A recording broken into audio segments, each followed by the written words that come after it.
This is a Sandy Boy Productions podcast.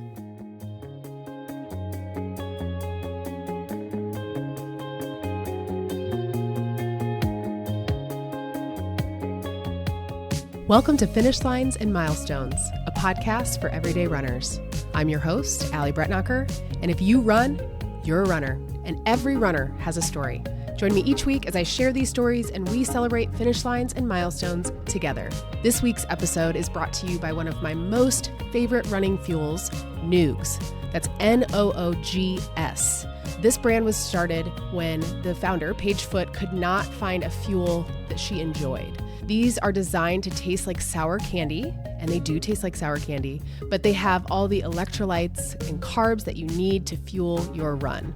They have the best flavors. Like my personal favorite is electric watermelon. They have lemon zinger, wicked apple, blue raspberry blast, and then they also have two new caffeinated flavors, poolside pop and strawberry lemonade. So if you want to try Noogs, you can go to noogsnutrition.com and you can use code ALLYB, ALLYB 15 for 15% off your order. You can also buy Noogs on Amazon. So thank you to Noogs for supporting this podcast. This week's guest came highly recommended by TJ Dailey, who has been on this podcast previously. He was episode 68. So if you want to learn more about TJ, who is mentioned quite a bit in this episode, go listen to that. But I bring you Anthony Bruns, who is a super talented runner who is not a professional. I love getting in the mind of guys like him who are really pushing themselves and going after insane records. He's 46. And he is still running so fast. So during this episode, we talk all about his running journey, and we hear how he grew up in a small town in a running family, even participated in the Junior Olympics growing up.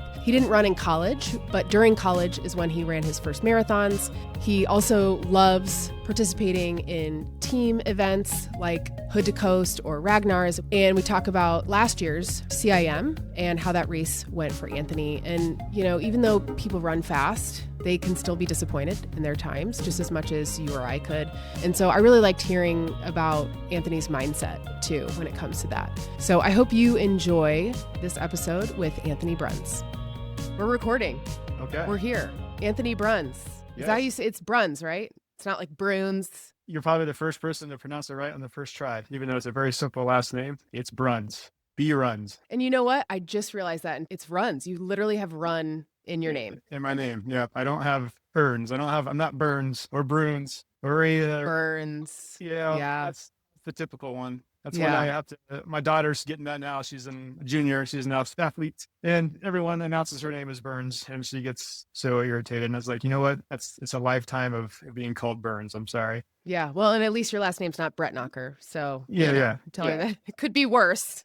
I wasn't even trying to pronounce her last name. So yeah, it's German. Yeah, it's a rough one. Yep. Well, I am so glad we're doing this. This is going to be so much fun. You've never been on a podcast, which I find so interesting because TJ Dailey from Mishinga Misha Track Club sent me your resume. I should forward it to you. See how much he bragged on you. But he did me a solid because you're nowhere to be found on the internet really, unless I'm digging through Athlinks and Strava. Yeah, that's where I belong. So social media is not my thing. So Strava is where I live. But TJ is the ultimate hype man. He's been my friend since kindergarten. So we've been through so much together, and him starting, the MTC, 2017, 2016, and watching it grow to what it is now. It's been an amazing journey watching, him connect with the Indianapolis, running community and starting his own events, being a part of that, at least the backseat, watching him do that and being a part of his club and helping him grow that, as an ambassador, I guess, for him. So been a lot of fun. What is your first memory of TJ?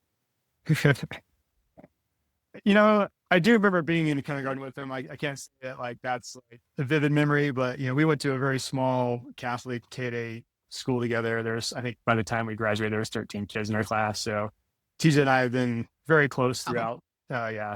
So I mean, people who don't know TJ, he's an interesting dude, very wild, very unhinged in a sense. So him and I kind of play off each other. I have the ideas and he's the executor of those ideas. And that's kind of how our relationship has always been. we got ourselves into lots of trouble, over the years. But, obviously went to high school together. We're from Marion, Indiana. So Marion High School together. And then, we kind of went our separate ways in college, but we found each other throughout life, through, marriages and going to weddings and things like that and seeing each other and then really connecting again in like 2015 when TJ really started getting into running.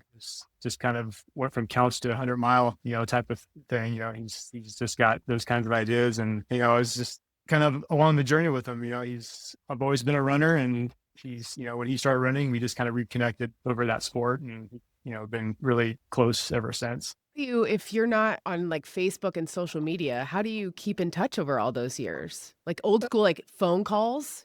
Texts, I guess. I mean, I'm 46 years old. I probably got a smartphone maybe 15 years ago, so like I just don't have those types of connections. But yeah, I mean, I don't even know if I had TJ's phone number for the longest time. I really don't know. Like it was just, I don't remember how things were done back then, right? Like we just kind of like found each other. Maybe email. I don't even remember.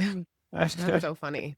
Yeah. Well, you're not alone. There's a few guests that I've had over the years that don't have social media, and literally we will exchange emails every once in a while, and it's the best. Yeah, it is. It's like I have no idea what's going on at all in their life, and it's kind of nice in a way. So yeah, no, I know like TJ has a podcast, and I'll sometimes remember to listen to it, or he'll send like a Instagram reel or something. I was like, I can't even see what you're sending me. I have no idea what that is. Like I don't have these apps, man. I cannot. Yeah. Just explain to me what you're showing me. Because he's, that's funny. There's always some crazy thing happening in the running world, and he wants to share it. And I was like, oh, that's awesome. Tell me about it, because I can't view it myself. So yeah, that's great. So TJ says that your family, like growing up, the Bruns family was like the running family in the city. Is that fair? Yeah, I think that's fair. I mean, grew up in Marion, Indiana. It's a small town, Indiana. I mean, it's smaller now than it was when we were there. So like, really? That's funny. Well, it's, it's a dying factory town. I think we were like 40-some thousand people when we were in high school. I think it's in the mid-20s now. So it's a depressed economy, but it's still home, right? And it's produced some great people, some great personalities. I know you had Cameron Balzer, on a while back. He's from Grant County. TJ's from there. And there's lots of guys that are on the Michigan Track Club that are from there. That it's just a great family of community of people. But yeah, I mean, the town has always supported my family. My sister and I are kind of standout runners from a very young age. My dad was a runner through college. He went to Marion University in Indianapolis, ran there. He ran barefoot. There was just didn't have the means to have that. But I didn't really remember my dad running so much because he had some kind of hip issues and he just kind of fell out of running. But my mom picked it up. So my whole life, I just remember my mom kind of being the runner. But she, in reality, didn't pick up running until, in her midlife, in her 30s or whatever. Yeah. When I remember. Yeah. They would take us up to Huntington, Indiana, home of Dan Quayle, the home of the vice presidents there. And we would do one race a year. It was a mile race. And I remember my sister and I would be racing, whatever. And we, start off when I was 6 or 7 doing, 7:30 miles or whatever. And then progressing into, the low 6s. And then I think my parents realized that we had some talent, and we joined, like AAU teams, and we would, go to all those events. It was just kind of like we became just like running with my sister and I. And then I do have a younger brother and sister. They're much younger than me. And I always my parents tease that I was such a bad kid that they didn't want to have any more kids after me. So by the time they're like, okay, he's good. Like, okay, now we can start over. Now we can have more kids. Yeah, more kids. Oh my gosh. So I was talking about my sister and I. It's like my sister Laura and I were 2 years apart, and then there's 7 years, and then I have a younger brother and sister, Chris and Sarah. But they also ran. But as youth, it was my sister and I and my mom, and we would travel, all over Indiana and all over the Midwest, and then Junior Olympics and things like that. We'd go to all these big events, and it was a lot of fun. I had a great affinity for running, and we showed great promise. I mean, my sister and I both finished, top 5 nationally in our events.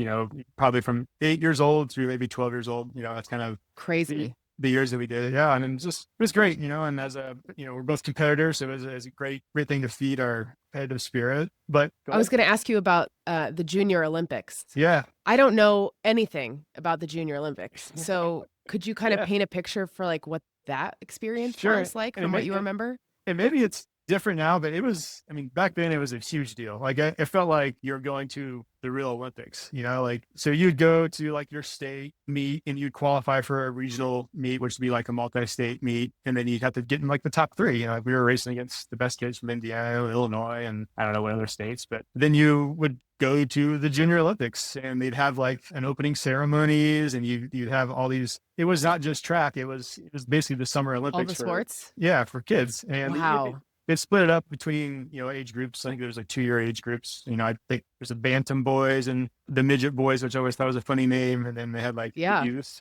And so it was great. Of course, then there's really no internet back there. But I think I had like a National Geographic Kids or something. And I remember them having like a whole segment on like this kid from Oregon. And I don't remember his name. He probably fizzled out, whatever. But I was like, oh my gosh, I'm going to race this kid that's like on the cover of this National Geographic Kids magazine. And it's like, wow. It was just like, it was cool, right? And you do the whole ceremonies and you do the whole staging before your race and they walk you out and they say your names. And do you have like a kit, like a USA Junior Olympics kit? I didn't get the kit for like USA. I had the kit for like the club team that I was representing.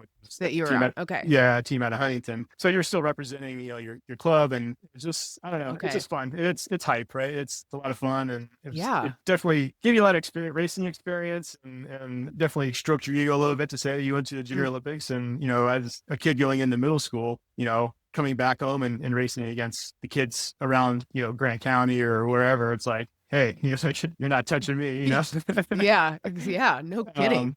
And so like that really kind of like set the tone of like, hey, I'm competitive, I'm good at this sport. This is the sport that I love, and where I can kind of get the value out of what I want out of a sport, which is being super competitive and having, fun with it, and then my sister and I both rate well in Grant County, but like I never lost a meet in middle school. And it was kind of like when, it's just like all these times you're like thinking like, I can't be beat. Like I'm just like the best. Right. And so it was really exciting to like have that as a youth. But I think looking back on that put a lot of undue pressure on me, as I start progressing through like high school, and you start losing things and you start getting beat by people, and like, oh, it's a real like reality check to say, okay, like maybe talent alone isn't like enough, and so that kind of, I brought that up because it kind of feeds into where I'm at now, because my freshman year in high school, I still hold the freshman record at Marion High School. I ran like a 16:24, and it was kind of like a surprise. Like I had no idea. Like I didn't really run 5Ks in middle school. I was like, the coach asked like, hey, what's your goal for, it was like, I don't know, like 18 minutes. Like that sounds pretty fast. Like, and then I know like first meet was like 17:12, and we had a pretty good team that year. So we all kind of competed with each other, and I got down to the 16:24, and it was like, okay. And everyone was like, holy cow, like Anthony, you're going to be like best, right? Like this is an amazing freshman year. And so like all this pride, all this pressure was like put on me, right? As a freshman. And I honestly never got better from that moment in high school. Like I think I ran about the same my sophomore year. I had a stress fracture in my foot my junior year, which I ran on for half the year because I run through everything. In denial. You're like, nope, there's nothing. I got this. Everything's good. Everything's good. Don't ignore that. Yeah. And then, my junior year of track, I kind of like, what, I was so mad about the broken foot in cross country. Is like, I'm going to put some effort in. And I was a 2-mile specialist. So I ran 2-mile. I made state my junior and senior year for track. I never made state in cross country. I was never a person on anyone's radar, right? Like I had a great freshman year. I was a great middle school runner, right? Which, who really cares about that, at that point, but it never really amounted to much in high school where I thought maybe I would go. And I made it to state. I was happy to make state, and that's basically where that ended, right? I was like, yeah, I'm at state, and I just kind of fell out of love with running, and I was just like, you know what? Like there's too many expectations. I'm not running well because I'm not having fun anymore, and I don't love running. And well, my older sister had the opposite. She made state. I was gonna ask about her. She made state every year in cross country and track, and she went on to run her freshman year at University of Michigan. Then she transferred to the University of Colorado, where she ran under Wetmore. She's actually in the book of Running of the Buffaloes. Her name's not, but her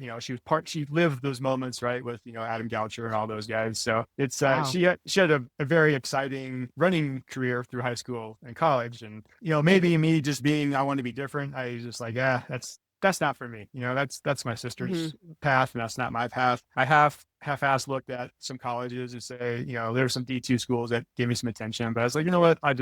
I just want to go to college, so I ended up going to Purdue. I did talk to the coach there, and he showed no interest in me. So I was like, yeah, F you. I'm like, just okay. gonna just gonna Fine. do my thing. Yeah, that's fine. Mm-hmm. Yeah, that had to be hard in high school with your sister on the team and being like, and then the pressure on yourself. No wonder you got burnt out. I mean, that had to be a hard time, and especially in those years of just becoming a human, like, right, growing into an adult. Yeah, Right. that's hard. Yeah, it was tough, and it's like looking back on it, I also didn't try. Like I always have a good engine, I have a good talent, but like you looking back on what kids do today and what we were doing back then, I was like, what are we doing here? I think about that. Yeah. Like, man, I could have been much better. Like at almost anything I think about if I would have just, would have tried. No, absolutely. But at the same time, all that leads up to your life today, right? So like, I don't regret any of it. Like I don't know, like my sister can't run today. She's been burnt out from, years of hard pounding and training, so it's like, I'm not saying she sold her soul to the devil, but like, that's what she did. She, most college runners don't last past their college years. If they do, maybe just, recreationally or whatever. There's obviously a few that make it, but like, I think it's a real grind on the body, and so as a 46-year-old still running, I'm kind of grateful that I've had the longevity that I have. I didn't use it all up, at time, but also at 46, what I'm doing and what could have been doing when I was 22, like who knows? That was like 1998. So like I was 18, and we just decided, like, it was me and two other guys, and we just went up to Chicago for Purdue, and was like, I gotta just do this thing. And I remember running in, I know that even though I went to Purdue, I always ran in my IBU basketball shorts. I was kind of like the OG Courtney Walter, but I always wore, I never wanted to feel my legs. I was always very like anti the split shorts and those types of things, but running in the IU shorts, the tighty whities, and then my I just have a cotton t-shirt and whatever trainers I had on back in the day, and I just ran. And I remember I think I ran like a 2:58, and I was like, I don't know what that means, but everyone's like, you broke 30. I was like, well, yeah, like, okay, like that's like the gold standard. It's like, okay, like, so like, wow. So what's next, right? Like, what do you do? And so I qualified for Boston on my very first marathon. So I go run Boston. I get around like a 2:54. I was like, oh, it's great. Like, I'm excited. Like, at the time, marathoning wasn't like fast, big deals in America. So like breaking 3 was like kind of the gold standard, and all through college, I did Chicago, Boston. I did it like four years in a row. And I think I ended up PRing like 2:47, right? And it was like, and that was my PR until I was 40. That was crazy. Yeah. So, and, so I got that, got through college, and, I always break my life into these, not always, but like these running moments, right? Like I had my youth, through high school, then I had, these college years, and then my adult life, when I get a real job and you get married and you have kids. Running was very sporadic, through those years. I'd jump in. I ran Boston 2003 only because I had qualified a year before and I didn't train at all because I got a new job. I just got my first job, and it's like, should I even run Boston? It's like, let's just go do it since I already signed up. And I think I got a rude awakening. I think I ran like a 3:14 or something there, and just like, like whatever. Like I'm out of love of running again, right? Like I kind of had this renaissance with it, and then now I'm focused on life, and life. What was your job? What did you study at Purdue, and what did you do after you graduated? So funny enough, like most kids, no one knows what they want to do with their life, right? And I really had no idea. All I know is like going back to like stories with TJ. Like we both cannot sit still. We both have an engine that just needs to keep moving, right? And a desk job or whatever, sitting in an office does not work for me at all. And I know it doesn't work for TJ either. He's got some funny stories about his life. But the point is that I took a test, not aptitude test, like a test that tells you what you're interested in for work, right? Yeah. Like I don't know, whatever. But like it was very specific of what I was supposed to be. It was either a bookmobile driver or construction. Wait, a what driver? A bookmobile. They even have those anymore.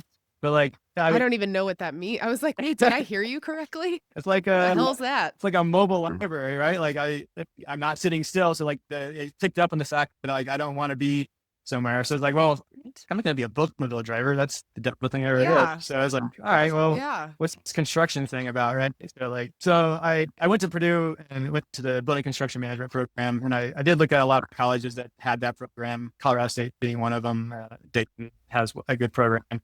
But I don't want to I want to stay in state, and a lot of my friends are there. So I was like, whatever, I'm just going to get at Purdue, which in hindsight was probably the best decision ever made, because outside of Indiana, Purdue is an Ivy League school. I moved to California. I went to move to California right after Purdue, and people hired me. It's like, oh, Purdue? I was like, yeah, man, yeah. Well, isn't that Ivy League? Yeah, of course. It's an Ivy League school. Yeah, we're super smart. But anyway, so I graduated with a construction management degree. I went to work for a contractor out in California. I was out there for 4 or 5 years, kind of just, doing the after college thing, having a good time, skiing the time, surfing, mountain biking, whatever, and just enjoying getting the hell out of Indiana, right? Like, I was like, I've been here long enough. Let's go. Let's go as far away as I can go. And that's as far as west you can go from Indiana. So, well, you should go to Hawaii, but so I'm out there doing that, but just enjoying that kind of stuff, and really focused on running anymore. But I think so. Like 2003 was kind of like the last marathon for a little while, and then some of my buddies, a couple of them, Caleb Chambers, who's an NTC, and another guy who lives out in California now, but who's from Marion, like, hey, let's get together once a year and do a marathon. I was like, all right, let's do that. So like in 2007, I kind of picked up the pieces again and said, all right, let's go do some more marathoning. We did just some random ones like Atlanta and Marine Corps and Minneapolis, the Twin Cities Marathon, and Portland, LA, San Diego, just kind of like all over, just having fun, right? And that's so cool. Yeah, it was a good time. Yeah, that's a lot. But I started to, enjoy running again. And I was only doing like 30, 40 miles a week. And, I range from a 255 to a 305, and still I was around 3 hours. So that felt like I was being successful, right?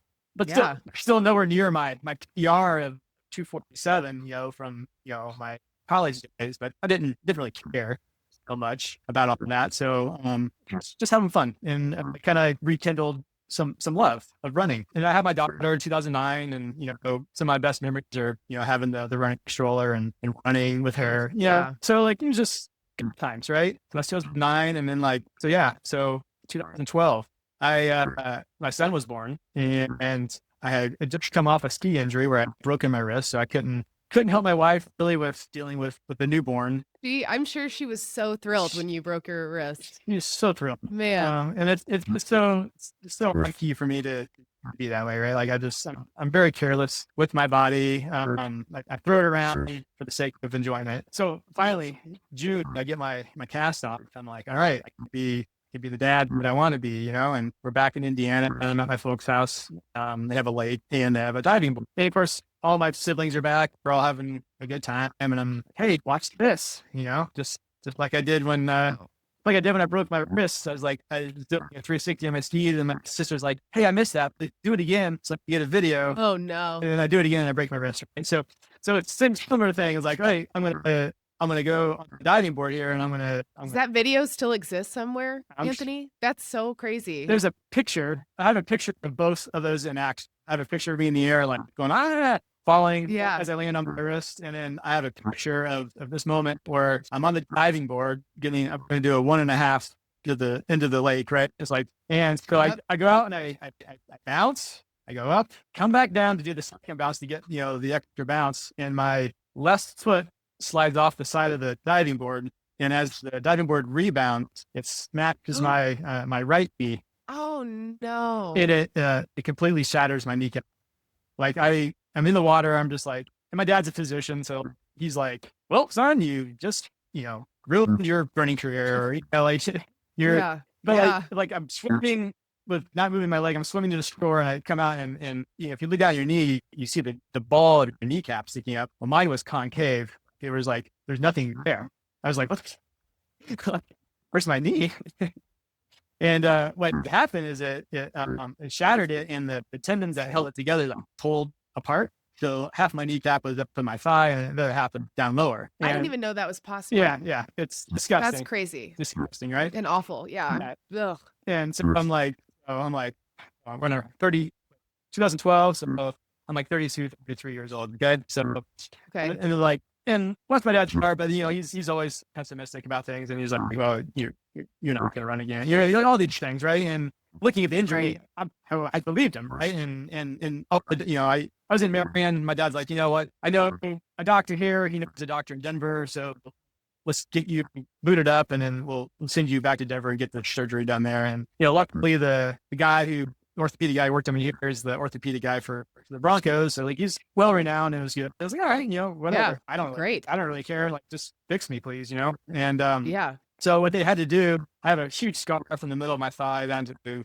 just below my knee. They had to go retrieve, the pieces and then pull them back together. And then kind of I have a half-assed kneecap, right? They had to pull out all the small pieces that shattered, and then they had to take a bigger piece that remained on the bottom and kind of reattach all the tendons to them. So I have a really deformed-looking knee, and over the years, that's been 14 years, whatever, and the amount of arthritis and calcium build, I have literally bone growths in there that it looks really disgusting, right? And the people are the people are like, well, we can take them out, but they're not bothering you. And I was like, well, they're not bothering me, so let's just leave them in there, And they said, well, as much as you're being active, that's actually slowing down the rate of arthritis and all these things. So just keep doing what you're doing. If you can tolerate the pain, then go for it. And I was like, all right, I kind of a glut for punishment. I kind of, I get off on feeling pain and pushing through it, right? That's part of the reason why I love running so much is I kind of look forward to the pain coming. And it,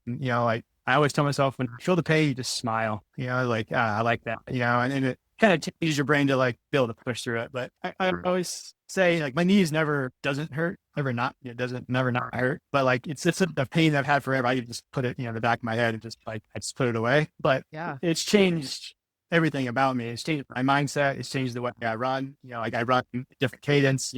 Puts different pressure on my body, different areas. So not saying that movement is became the kid from that baseball movie where he broke his arm and now I can throw a 90 at my asphalt. But at the same time, it's given me a new purpose. It's a new challenge, a new mountain to climb. Right? You tell me I can't run. Well, no, I'm going to run. You tell me I can't run fast. No, I'm going to whatever. It's just giving me this little chip on my shoulder to push a little harder. So anyway, that's 2012. I didn't run for 3 years. After that, I just, I was going to ask how long it took. I mean, how long did it take you to walk again? I mean, I was in a cast, a full leg cast for 6 weeks. Oh my God. And it is that's insane. Then there's the you get it off and this atrophy is ridiculous. I mean, it looked like I had 2 different people's legs, and Oh, yeah. But it's it took me a while to build up the strength, right? And again, I'm not one to stretch or do the right thing. And so when PT is prescribed, I do PT for as long as I feel the benefit of it, right? And I didn't do it nearly long enough. I tell you that. I had very little quad strength in my right side because I didn't do the work I needed to do, which changed how I run and my stride now. And if you get on one of those machines where you have to sit down and push the weights up with your legs, I literally can barely push 5 pounds alone on my right side, whereas my left side, you can do whatever. So I know I'm beacon and I know all the problems I need to do, but I'm too stubborn to go and correct those things. Yeah. It's very runner of you. Yes. Thank you. Yes, thank you. Yeah. Okay. Quick question. Yeah. Quick tangent about the full leg cast. Yeah. Because I've never met somebody who has been in a full leg cast. Yeah. Can you even sit down? Do you have to prop your whole leg up? What was that like? Or did you just block that out of your memory? I mean, I have pictures of it, so I remember, but I mean, it's kind of a moment of time that I want to remember well. Yeah. I was in Denver. I had to ask my boss to come pick, it was my right side, so I couldn't drive. But I had to ask my boss to come pick me up every morning and drive me to work. And, it's just I don't know, it just sucked because you couldn't do things you want to do for yourself. And of course you're on crutches. There's no way you're hopping around like that. So it's just a matter of getting to work, doing your work and getting a ride home and not being able to do the things you want to do at home because you're worthless, and mind you, my son was born in May. This is August. So my son's not even, he's 6 months, 7 months old. So I'm just a total, oh my gosh, waste of a father that first year of my son's life, so it's so anyway, it's anyway, it was a tough year. That's obviously. crazy. Yeah. That's crazy. So from that, I'm just my mind's whatever. My mind was elsewhere. I'm not thinking about running, not thinking about doing any of these things anymore. And so I wanted to fast forward to 2015. I think it's 2015. TJ can correct me if I'm wrong, but TJ's running his first 100-mile race up in South Dakota, and that's about a 5-hour drive from where I live. And he didn't ask me, but his brother Trent called me. He's like, "Hey, we're all pacing TJ on the second half of this 100. And me, Trent, and Todd, which are his two brothers, and he's like, we need one more. Would you be willing to come up and run with TJ?" And I was like, well, I haven't been running for 3 years, but like, how fast do you think he's going to go? And like, I don't know, like 12-minute miles or whatever. And I was like, yeah, I can do that. Like, how far do you want me to go? I was like, I don't know, like 20 miles. I was like, okay. It's like, so like at that moment, I was like, well, I'm going to tell my wife, like, I'm going to leave early in the morning. I'm going to drive 5 hours near Sioux City, and we're going to surprise TJ and going to run 20 miles with him. I hadn't seen TJ in my wedding probably until like 2005, 2006. It's been a while. He disappeared into Seattle doing his Red Bull and club scene and his bodybuilding and all the things that TJS things that he does.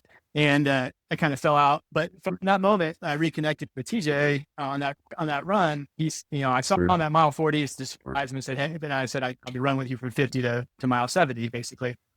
And we got to reconnect on those 20 miles that were very slow and very challenging for me as well as for him. So I don't know if I was a great pacer, because there were some times that I told him, I think he remembers it too as distinctly, is like, I could actually not start off running slow. My knee hurts so bad. I need to run at a quicker pace, and then I'll slow it down and you can catch me. Like, I can't like do this little thing. So it was just kind of funny. Like, every time he stopped to get, fluids or fuel or whatever, I'd take off running faster, and then I'd have to slow down, and we'd run together.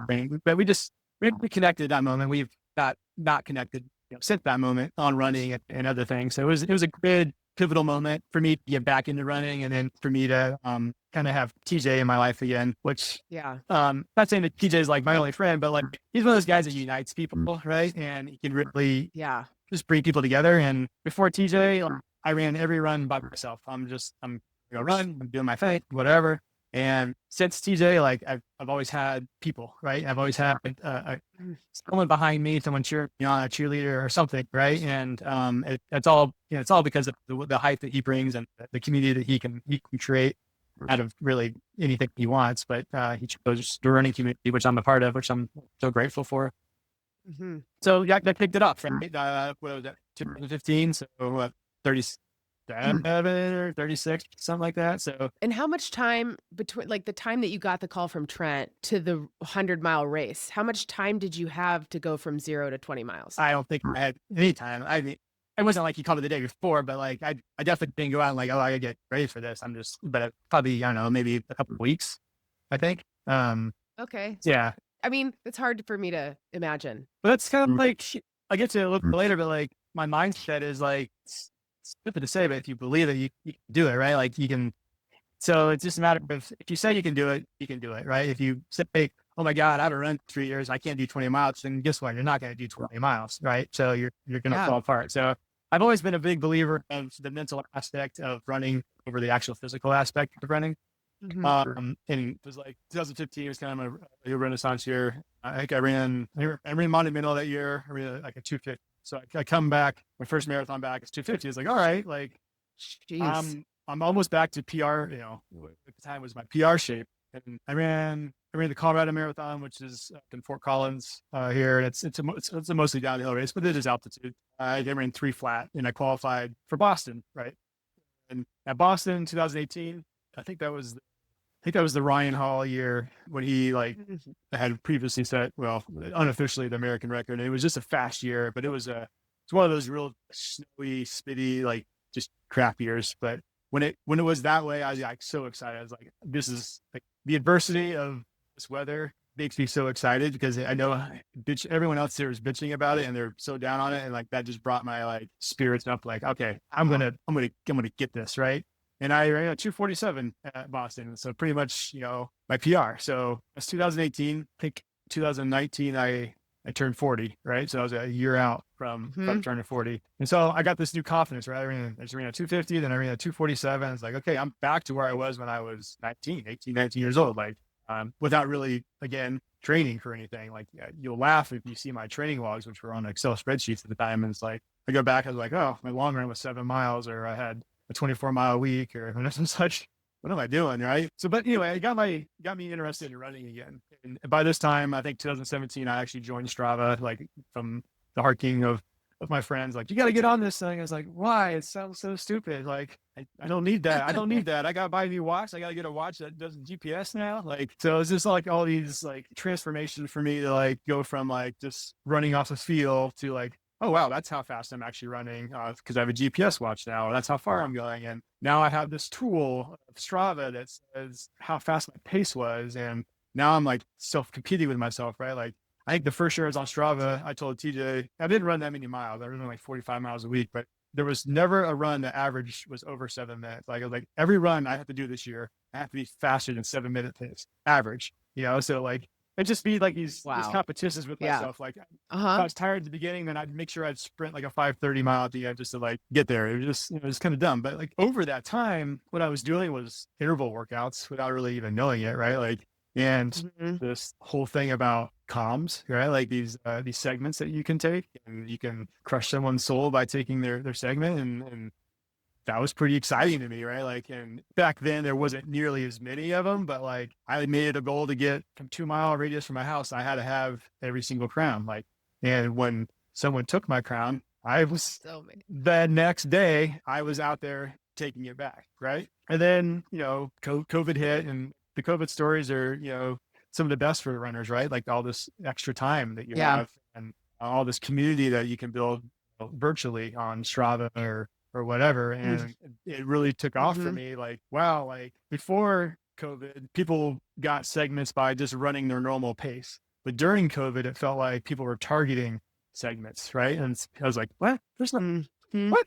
How's that how's that guy doing a 4:30 pace? He did a 9-minute average for his whole run. I was like, so I was getting like, I get pissed, right? Like, I was like, no, you're not. Right. No 9-minute miler is going to take my segment, so I would just go out and during time and just take crowns. Like that was my thing. And it's kind of like the asshole thing like to say, but like that got me motivated. That kept me going through those times, and it got me super fit. Like it was kind of ridiculous about that competition with myself, and I guess virtually with others, got me to a point where like I was working out almost every day without even knowing that I was working out. And I remember telling TJ, like, you know what, like 247 is my best. If I could run under 240, that's an elite. That would make my day. If I could, when I'm 40 years old, my midlife crisis is I want to break 240. I want to do a 7-minute PR, right? And so TJ does his research, does all these things, and he just says, it's coming in the mail. I was like, all right, what's coming in the mail? And I get a book, the Scott Fowler book, Inside the Marathon, right?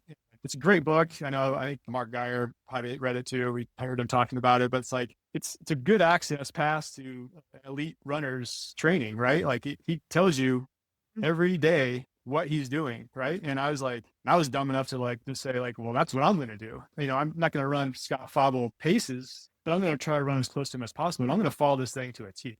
And it so happened that I got the book. I was running New York Marathon. I think that was November of 2019. And Scott Fowler had run New York Marathon the year before when he wrote the book. So I got the book when he started his training, and I had the same race plan, every day was the same because the days were the same, everything. So it was like, this is awesome. Like I'm just going to follow this. I'm just going to follow this to a T. And I could, I went from 45 miles a week to 70, 80, 90 miles a week, right? Like that. And of course, body's feeling like crap, you're injured, and just like, I'm not stopping. I'm running through, the plantar fasciitis. I'm running through the hamstring. I'm running through all this stuff. We're going, we're doing this. I'm not stopping for anything because this is my race plan. This is my goal. And I'm going to do this thing. And, training is going great, right? Everything is going good. And I don't know when, probably a few weeks, I don't know, maybe a month prior to the race, again, TJ's like, I'm going to send you something. I was like, all right. It's like, and he sends me the very first pair of Vaporflies, right? The green pair. And I was just like, what are these? So you got to try these. Because I didn't know any of this stuff. I'm just running, right? I don't know all the stuff. And he's like, yeah, that's crazy to think. You're like not on social media, so you're not like overwhelmed with ads for like absolutely everything, right? And TJ's so connected with everything technology. He's on top of everything. So like everything I need, I ask him and he gives me his opinion. I buy what he says because I know he's done the research. But I remember putting them on and going to the track, and it was a broken workout. So this isn't like a full thing, but I did 9 miles at 5:07 pace on the track. And then again, it was a broken tempo and I had some stops in there, but like, I was like, what just happened? Like, is it the shoes? Is it a placebo effect? The shoes are telling me they're like, right. What is this? Like, I was out touching these paces on the track a couple weeks ago, and now all of a sudden, like, I feel invincible, right? Like, I have these shoes on and I'm just running unimaginable times, right? And I think it was Pumpkin Dash or something. It was just some small local 5K. It was 2 weeks out prior to the New York City Marathon. And I put those shoes on. My PR in high school for a 5K was 16:24, and I ran a 16 flat. I'm just like, I just PR'd in the 5K at 40 years old, right? Like, and did you win? I won, yeah. Because I was gonna say, because it was, there was like 30 people in this race. I had no business. Well, whatever. You probably still won. Yeah, I had no business running that fast, and it's kind of embarrassing. But it was like, holy cow! I just PR'd in the 5K. I never thought I'd ever come close to high school times, right? Like, I was a kid. Why would I expect to do that now? And so anyway, like, feeling great. I go out to New York. I was actually contemplating. I was like, do I wear these shoes? Is it cheating? I remember having that moment with myself. It's like, but then I show up, and there was the green pair, and then there was the pink pair. Then, right? And the pink pair was the women's pair, but the green pair sold out. So almost 90% of the men had the pink pair. So anyway, everyone around me had either the green shoes on or the pink shoes on. So I was like, fuck. Like, I'm just, I don't feel bad now. Like, whatever. Right. Yeah. So anyway, like, it's typical TJ fashion, he's got this text chain of 30 people from MTC on there, and they're just hyping me. I didn't have my phone, but like, just reading it after, like, just play by play of what I'm doing and how I'm running, and running New York. And, I'm running like 5:50 pace for the first half. And then, I'm like, wow, way below like my normal, where I'm usually at the half. And, of course I hit a wall coming up Central Park, and I think I have like 2 miles to go, and I'm just doing the math, right? Like, I got to break 240. I got to break 240. That's so hard. Got to break 240. And you come around to you hit mile 26, and you have like a 0.2 mile sprint into Central Park. Once you turn, there's a big billboard, and it like tells you your time. And I'm just like, okay, what do I have to do? And I had to run like a sub 5 pace for the last 0.2, right? To like get my goal. I crossed the line, 2:39:58. And I'm just like, I was like, I did it. But now what's next? So it's like, right. So it's like, okay, I did that. I didn't run that very well. I didn't actually execute my plan at all, but I hit my goal.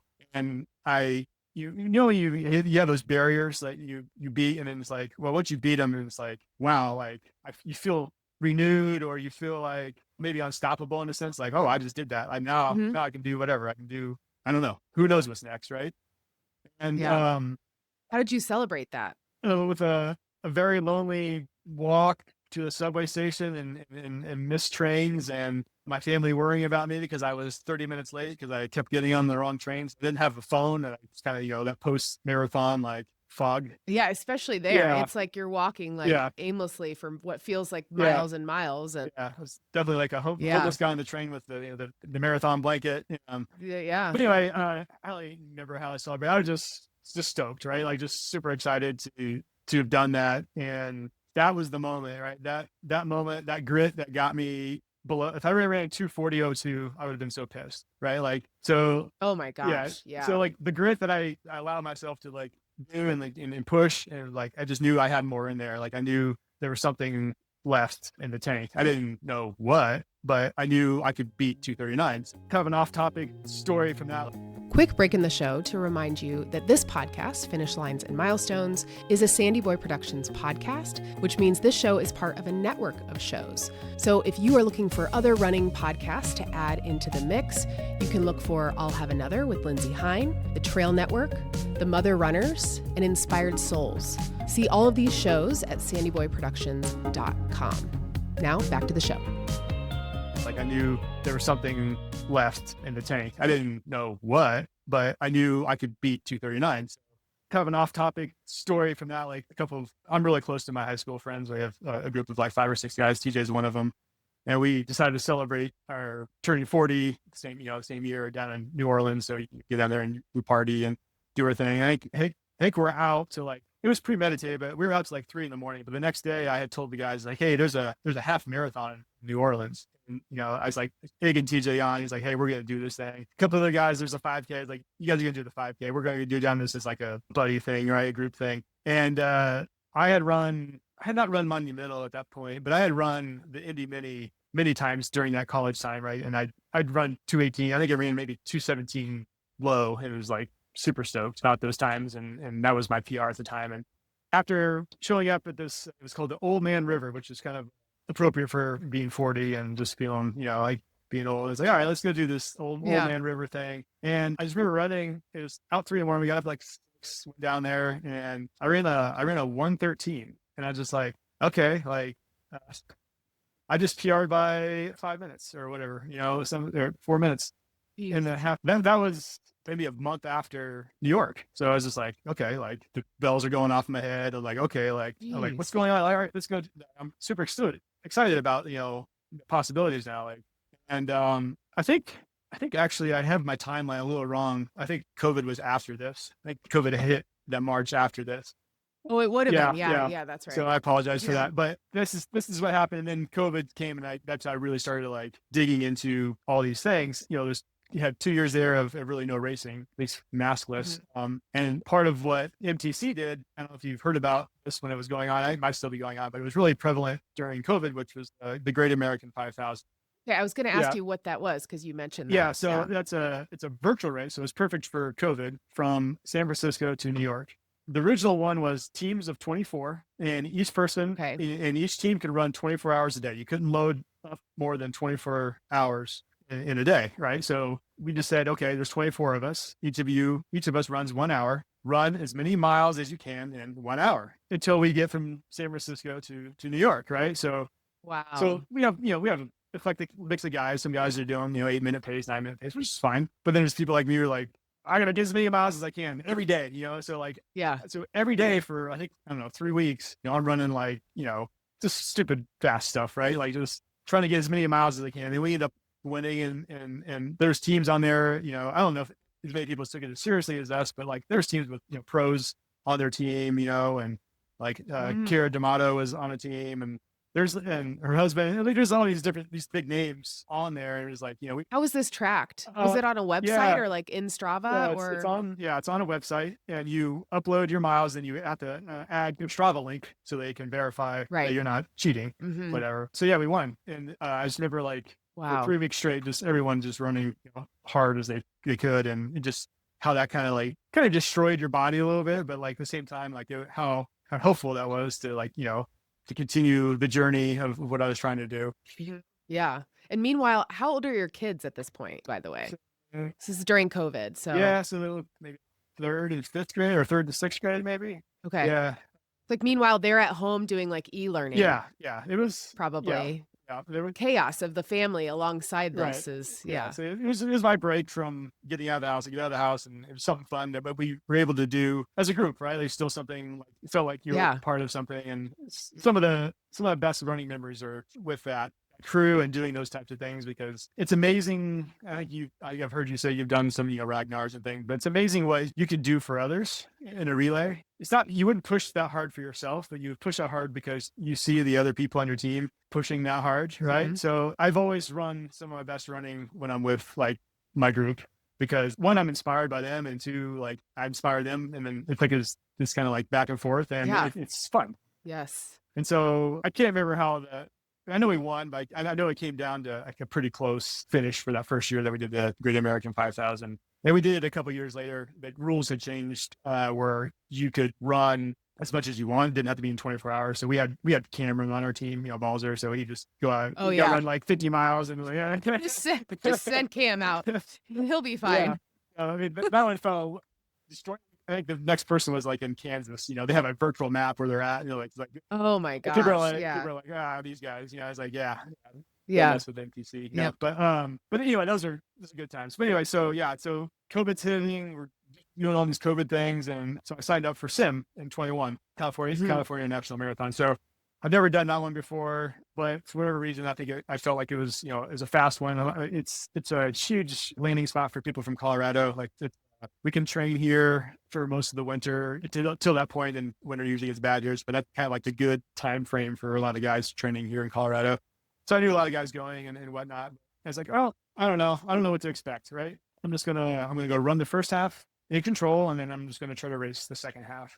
And so this is 2021. I think I ran the first half in 1:15. So I was like, all right, like that's controlled, that's fast, but it's not like stupid. And then it's like, I feel really, really good, and I closed the second half in a 1:10, which is a half marathon PR. And I just took 14 minutes off of my best marathon time from 2 years prior, because COVID had hit. So I didn't do anything in between. So like, I just like, what? I'm like, so how am I? I'm like 42, 43 at this point. And it was like, I just ran at 2:25:45. Like, now what? Now what's, well, and you won first place Masters runner. I was first place Masters runner that year. I still have the backpack to show for it. I carried it around. I was going to say, what was the hardware? A backpack? It's a backpack with the age group champion. I actually wore it this last weekend. Everyone's like, oh, how'd you do it? I was like, oh, but I was in the top 10 list for a while, but then they had the trials there. Like a lot of people went for the trials last Olympics. And so a lot of fast Masters went. So I got knocked off the list, but I was still super proud of that run. Like, I was actually talking to Geyer about it a little bit. It's like, there's those moments where you just feel invincible. Like nothing can stop you. Like you don't, there's not a bad feeling in your body. You're just floating in space and you're just going for it. And like, I think I've done over 31, 32 marathons. And like, I can probably pinpoint one or two of them that I've felt that way on. And so like, to me, that was like just a very magical race for me. And one that I would love to duplicate over and over again, but just never been able to really find that magic. Yeah. But so anyway, okay. So now I'm like, that's incredible. Now I'm feeling like, my head's getting big, I'm feeling like, all right, let's do this. And I'm in the, a couple years into my 40s, and the Masters scene in Colorado is pretty intense. I can only imagine that.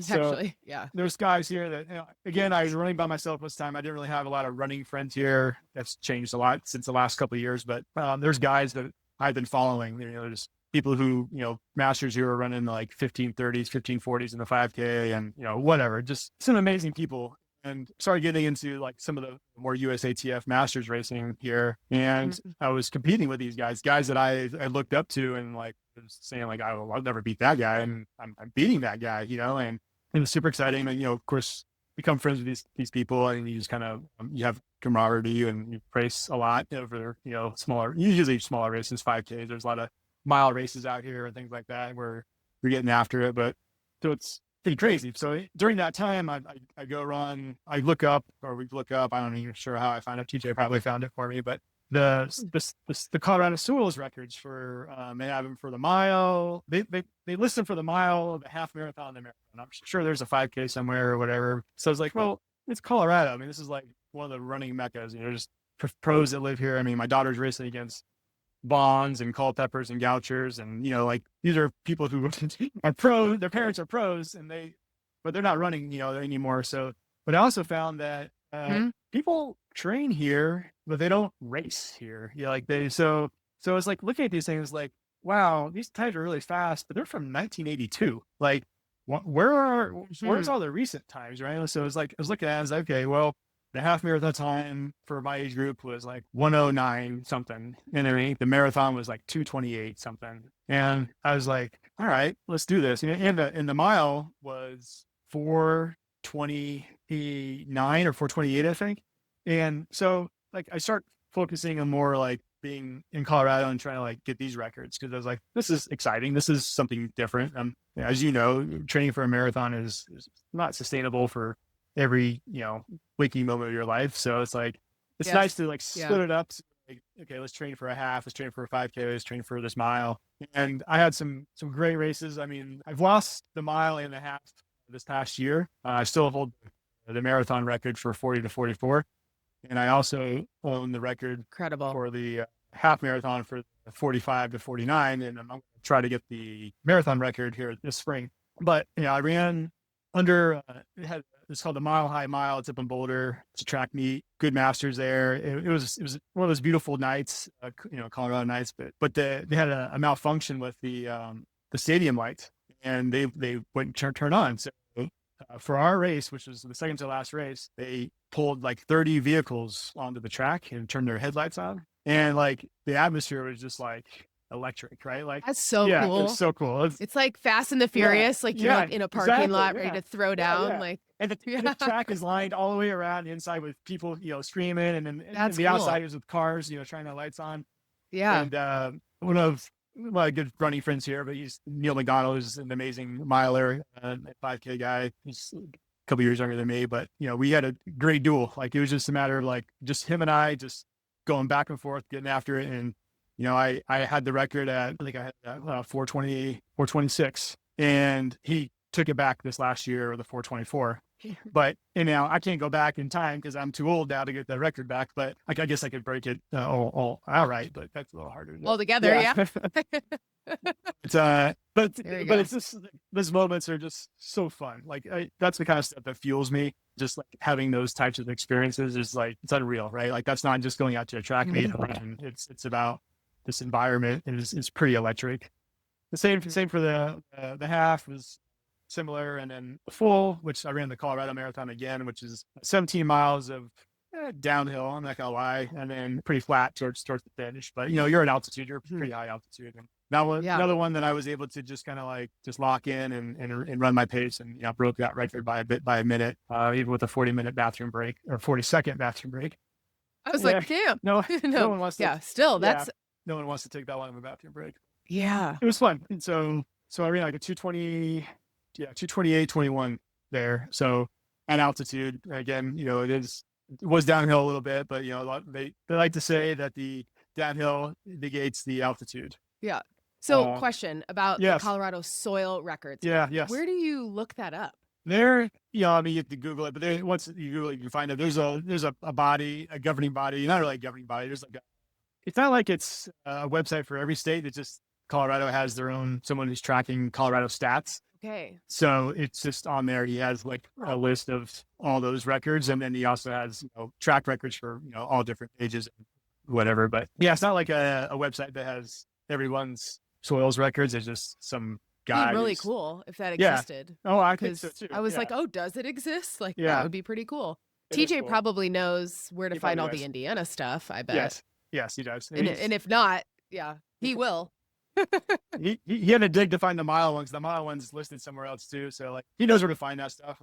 I once I have it, I have it. I know where it's at. But like to tell someone to find where they can find their own state, I have no idea where those things lie or exist. So yeah. So do you have a spreadsheet of all of your race times and like websites where things like this exist? How do you keep track of everything, or is it all in Strava? I mean, most of it's Strava and Athlinks. I do have a spreadsheet I kept track of all my halves and fulls on. It's on a Excel spreadsheet on a computer that I can't access anymore. So like the last like 4 or 5 years, I just kind of rely on technology to kind of record those things for me. But but it's nice to go back and look and see the progression. I think Athlinks does a nice job as long as you can find all the races on there to like sorting it and finding it and seeing how you've progressed. But I don't recognize my current self to where I was, in this sport, but I definitely attribute a lot of it to just like feeling like I have a lot to prove from what I missed out on, as a youth, maybe. Like I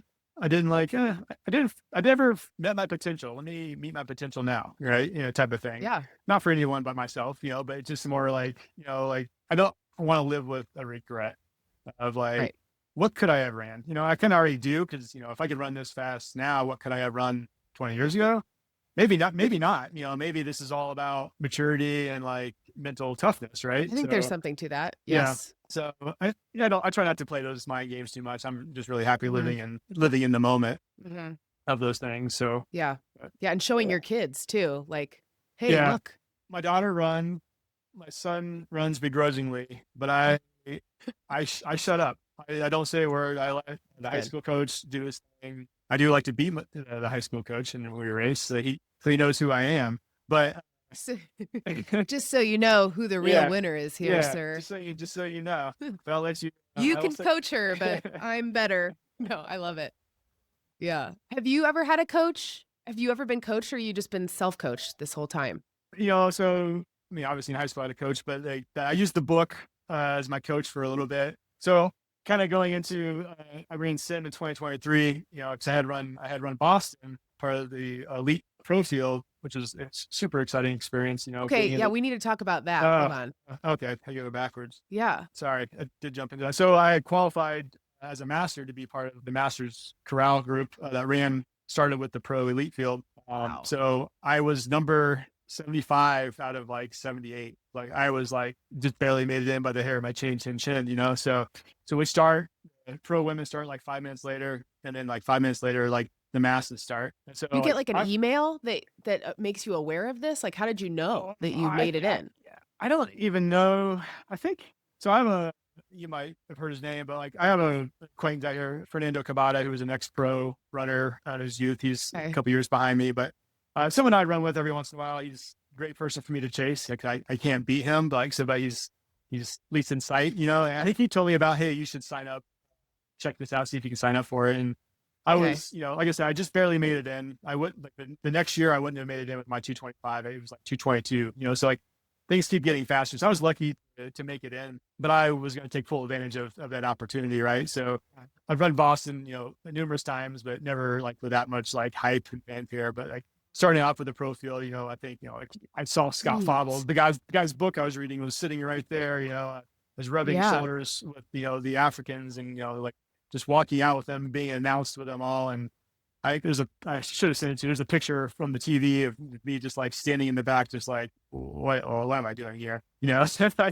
I did not belong in this group, and furthermore, I'm one of the slowest ones in this group. And 5 minutes later, the pro women are coming, and I don't want to be the guy who gets gobbled up on TV, by the pro women. So like, I had a lot like going for me, like to be motivated and be happy. And that was my PR race. I ran a 2:23:39 there. And I remember at the halfway point, I saw my wife and a bunch of MTC guys that ever come out to watch, and TJ was running as well. So, but it wasn't just me, but I remember telling them, I was like, this is too fast. This is too fast. Like I went through like a 1:08 high, like I'm at a half marathon PR pace, which not new for me in the past at Boston, because it's so downhill. I've run 2:17 there in the past, and then come back with like a 2:40, but but I got stuck in this group, and I just never fell off this pack. And I finished second in the Masters.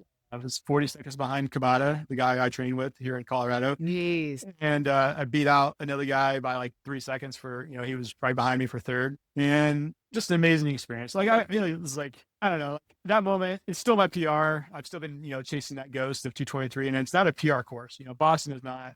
Yeah, that's what's most insane to me. Because it's like, I have not run it yet, but I hear. Yeah. It's not a PR course. The first half is a PR course. But the second half is definitely not a PR course. So I've been chasing that ghost of that race for a while. That and a sim course, 2:25. It's like, it gives you the ability to know that you can do it. But we all know how fickle the marathon can be.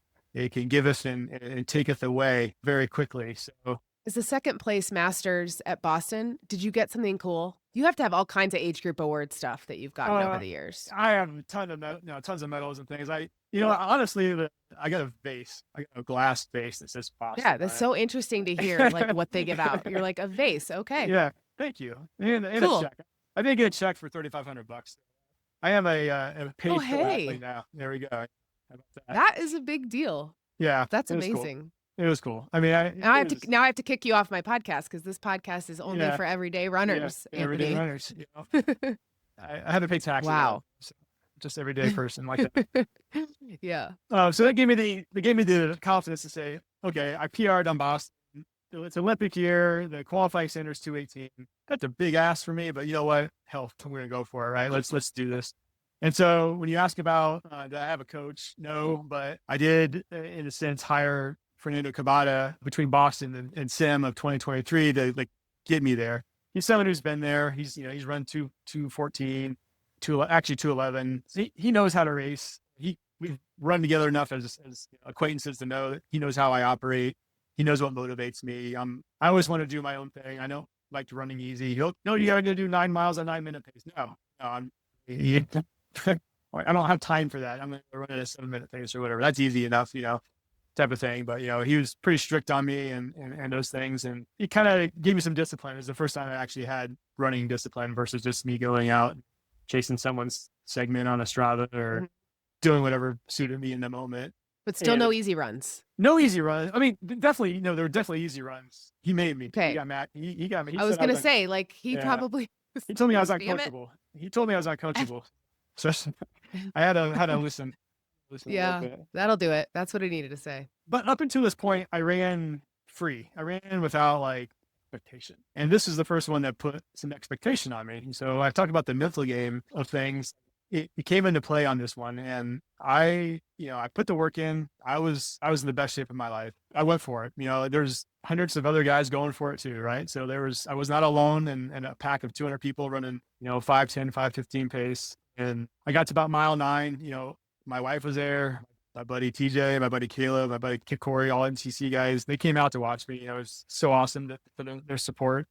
I didn't want to like let anyone down, but like I got to the point where like my eyes were just like, oh my God, do I belong in this like this group of like, like I'm running as hard as I can, and can I hold this for another, 12, 15 miles? Like, I have no idea. And I let the head game get me a little bit. Like I was like, I got to the halfway point. I'm 109. I have to split another 109 to qualify or better, right? Like, yeah. I let it get to me, and I said, I can't. I don't think I can do it. In my head, I was telling myself this, right. And then, later miles in a marathon are harder, and then as soon as you hit a mile that tells you you're not going to make it, you fall. You're apart, like, right? okay, yeah. And so I finished in the 2:39. It was funny. I finished in 2:39, pretty much the same time I finished New York in when I was trying to be elite at breaking 240, right? And I could have been more happy than I could have been more pissed in that moment. Like, so interesting. Yeah, very interesting how you kind of like change your mindset a little bit. And it really like I took a step back. I was like, you know what? Like I need to have fun. I can't. I'm just not someone who needs to be serious about running. I want to be fast. I want to be good about it, but I've never done well with the pressure of. The best thing about being over 40 in a master is there's little expectation. When I can beat a high school kid, I'm not supposed to beat him. Like, so whatever, right? Yeah. And now I'm 46, I ran the Monumental Mile this year because part of the USATF Masters Mile Championships is like, Brian Lindsay, those guys, and they're all super fast. I was super like intimidated by these guys, and he's actually older, but some of the guys who are 40, 41, I was like, you know what? I shouldn't be beating you. You're 40, you're a young guy, like, so yeah. I kind of looked at it like there's no expectation of me as 46. I guess I was 45 on that race day, but there's no expectation here for me to be beating you. So like, I'm going to run how I want to run, and I don't care. Come beat me.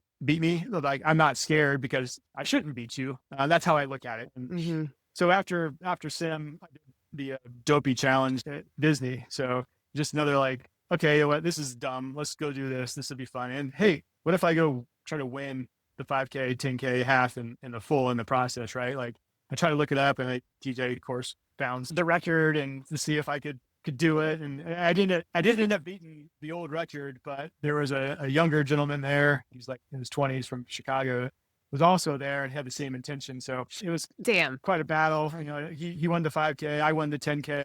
He won the half. So I was second to all those except for the 10K. And then, of course, this is 4 days in a row, getting up at 5 a.m. and trying to, and then, of course, you're there with your family. You're going to the park all day after the race. Like, I just go home and crash like 7, and they're all, got to the pool and dinner. And I'm just like, I'm done. And the marathon shows up, and it's like, oh, I don't know what to expect here. And, I think I ended up running like 2:30, 2:38 or something on that one. But it's like, I was in the hunt to be in the top 5, and then just kind of like, I think I've had enough this Disney. Is a lot. Yeah. I'm a little Disneyed out. Yeah. I mean, okay, so when you won the 10K, what did you get for winning? I'm just so curious always about awards because I don't get them, Anthony. I don't think you get anything. I think you just get the shirt and a medal. No. Yeah, that's crazy. Disney has a huge opportunity to give you something so cool. That event is a little messed up. So the 5K was fine. The 10K, so you have to take a bus. You can't drive there. And the bus got lost on the 10K, the morning of the 10K. So I had to start. So when I say I won on time, but I didn't actually win. To break the tape. Yeah, that's annoying. But I started with like, there's, I don't know how many people. It's a ridiculous amount of people. And I started with like, I don't know, the B crowd of A or elite corral. And I was I was just weaving. I probably ran an extra half mile, just weaving on that. Yeah.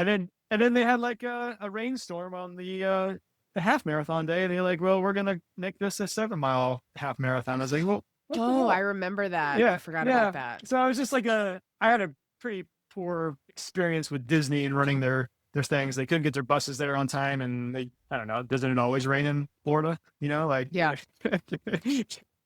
we not just run in the rain here? This type of thing. But I'm sure they're so worried about whatever liabilities there are. But anyway, that was a good time.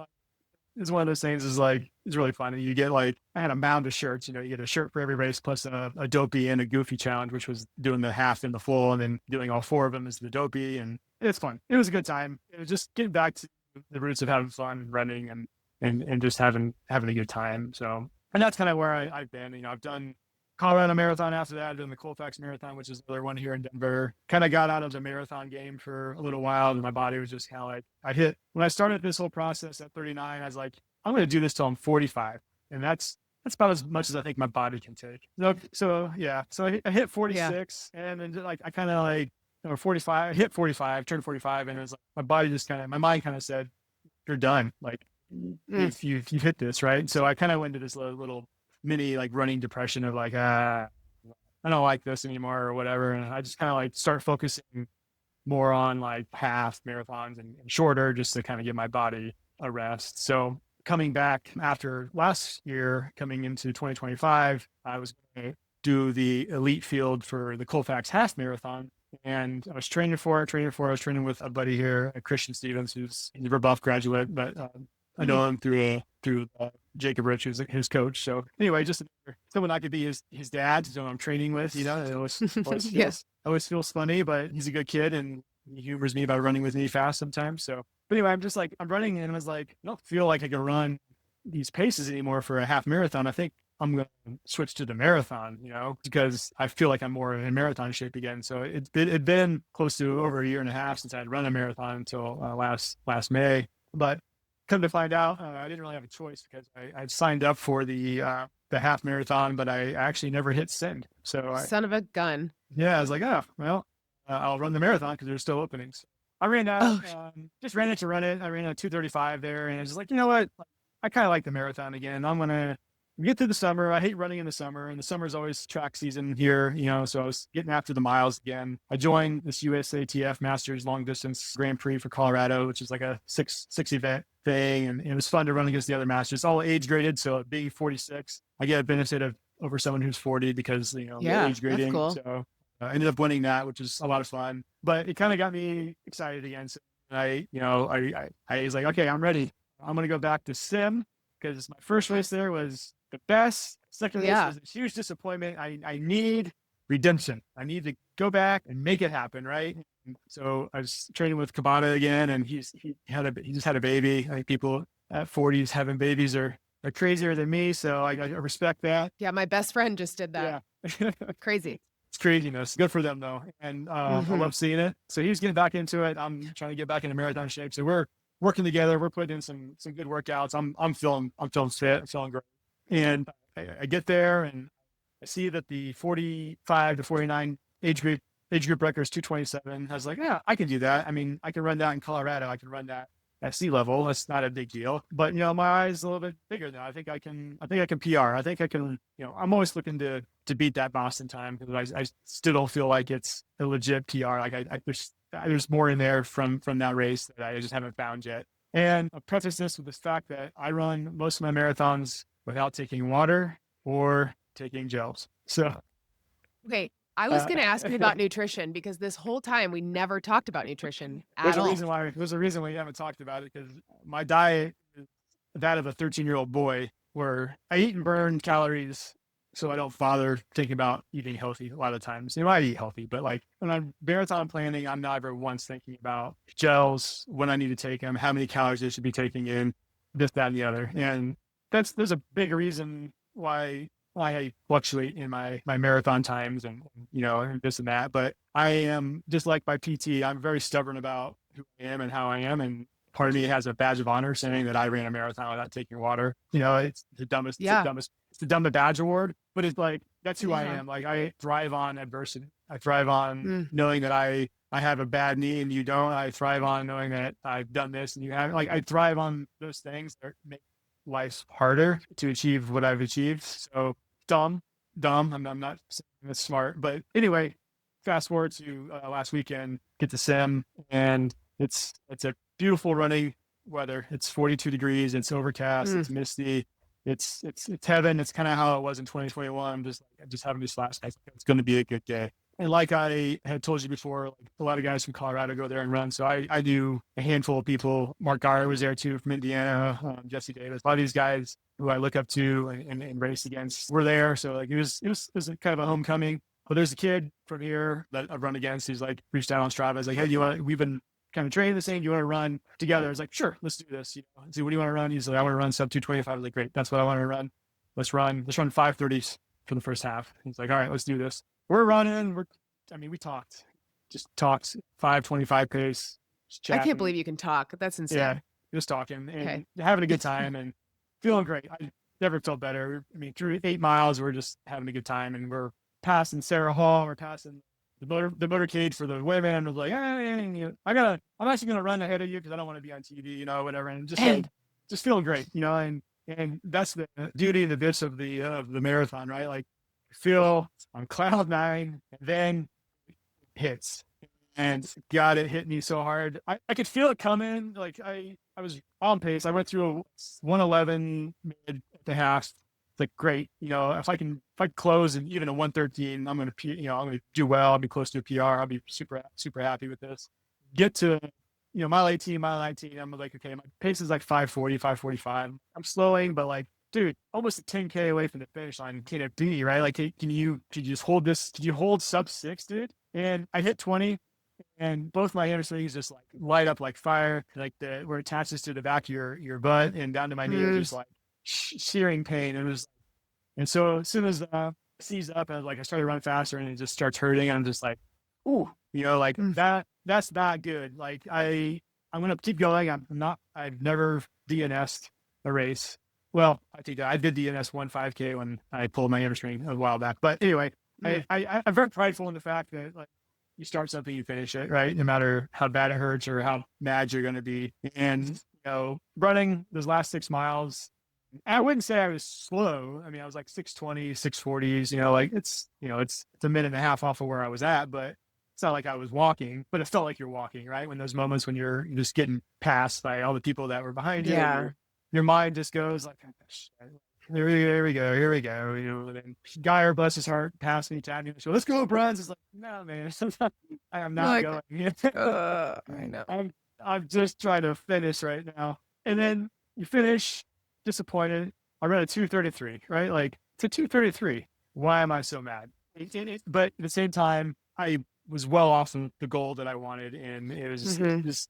And I always tell people, it's like, training for a marathon is like, it's like a half of your year, right? Like, you dedicate so much to it, to this one singular moment. And when you don't hit your goal, it's like, it's crushing. If it's a 5K or whatever, it's like, whatever. I'll do another one next weekend. Or, but the marathon it's that's what I love and hate about it. It's like, it's so fulfilling and so crushing at the same time that I always want to go back and do it again, because like, you got me, but it didn't like defeat me, fully, so I pouted for, a day or whatever. And then like, now I'm like online trying to figure out what marathon I can run in the next month or two that I can get into. Right. Like, right. I'm not pissing away 4 months of training for something that I was not happy with. So you could have gotten on a plane to Hawaii. Yeah. You just say, man. So that's it. That's the story of me in a nutshell, in the sense of my running career. I wouldn't say phenom, but like middle school phenom, if that ever exists, to mediocre, to falling out of the sport, to finding my love again, to finding that competitive edge and wanting to kind of relive those moments. I'm still fired up. I'm still fueled to continue and see where I can go. Like, I'm 46 and a half. So like, I still in running in TR shape. A lot of guys are doing that now. Like I see a lot of my friends, or TJ is one of them, but like you always go quote like Prefontaine, but like there's no limits. There are limits, right? Like without limits, or whatever. It's like, if you believe it, you can achieve it. I said it earlier. I truly believe that. Like you can, and for me, it's proving someone wrong. It's proving something that's been said wrong. Like I love bucking authority or the norms, right? Like that drives me in life in general, not just running, but like I like to say if something's not normal, I like to make it happen. So. Yeah. Well, I can't wait to keep cheering you on now that we've met. Yes. You're incredible. Yeah, we are. You can see how slow I run in comparison. It's all relative. I'm not knocking myself because I'm fast as I've ever been, which is great. It's great. Yes, and you'll keep getting faster. That's the idea, I hope. Okay, I'm going to ask you the end of the podcast questions now. Yeah, okay. Which one you kind of just answered. But the first question I ask everybody is, what's your favorite running mantra and or song? Okay. I don't listen to music at all when I run. Music that does pump me up is like, I'm kind of big into like late 80s, 90s punk rock, but like fast guitar riffs get me going. But I don't listen to music when I run. So if I'm in the car listening to that and I get out and I go run, I'm pretty damn pumped up. But my mantra is what I have on my Strava tag. It's a Teddy Roosevelt quote, but I like it because it kind of encompasses what I am. But it says, nothing in the world is worth having or doing unless it means effort, pain, and difficulty, which is a little depressing in a sense, but nothing comes easy, right? That's what it's saying. Like, and it kind of really talks to me in running senses where you have to put the effort in, you have to go through the pain. It's all going to be difficult. It's never easy, in a sense. It's one of the hardest things you can do to your body.